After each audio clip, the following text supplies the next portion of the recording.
My name is Archana Dhasarathy. I'm an associate professor in the Department of Biomedical Sciences at the University of North Dakota. So our lab works on understanding fundamental molecular mechanisms underlying disease states.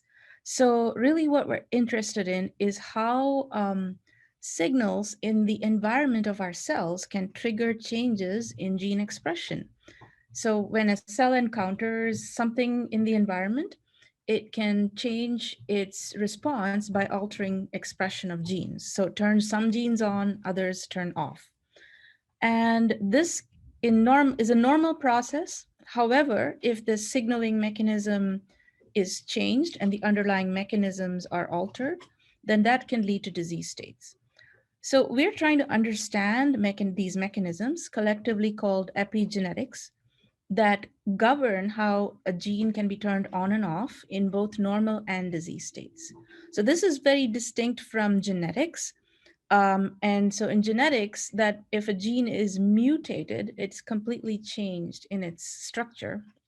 But that's not what we're really looking at. What we're looking at is how the same gene in both normal and cancer cells is not changed in any way, but the way it's turned on and off is changed. And that's what we call epigenetic, meaning above the gene.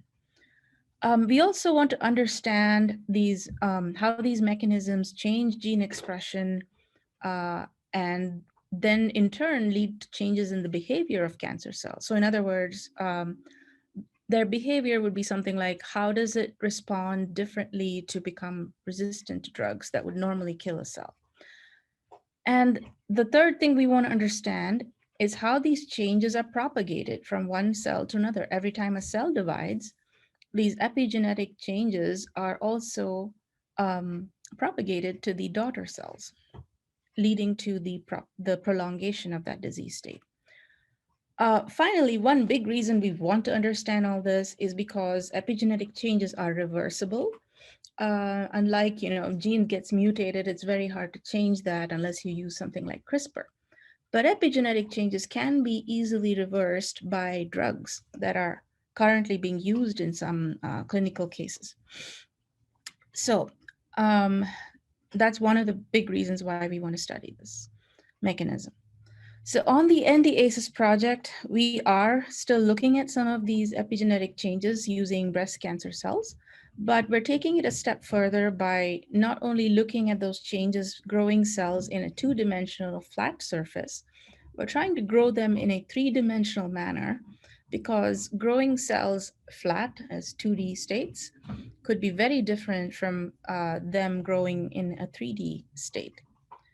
And understanding how these cells change expression of genes is a very fundamental process. So this can be applied to pretty much any disease state, whether it's cancer, which is what we study, or Alzheimer's disease, or Parkinson's, or even infectious disease.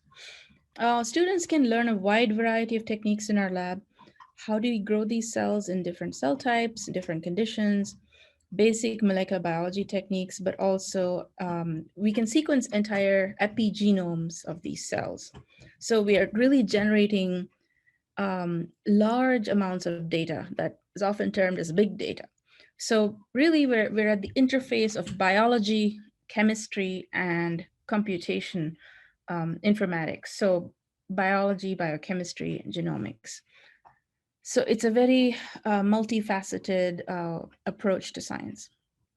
Why is this a great idea for students? Well, epigenetics and genomics has been a very hot topic in the STEM fields, because since the human genome was sequenced early 2000s, there have been massive projects like the Epigenomics Roadmap Project, the 4D Nucleome, both sponsored by the NIH, that has managed to generate not just at one single gene, but across every single gene in the human genome, both in normal and multiple cancer subtypes.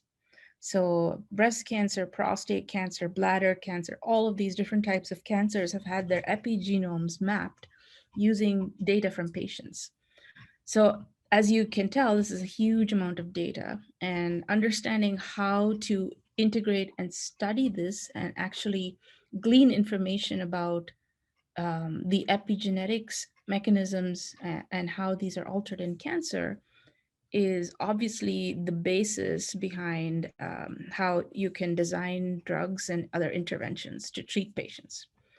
So the other more practical reason why this is a good idea for students to go into this field is that students who know both biology and computation in biology are highly sought after. And as a personal example, my first graduate student is currently at Harvard doing her postdoc. Other former postdocs in the lab are now at places like MD Anderson Cancer Center, thanks in part due to their training in epigenetics.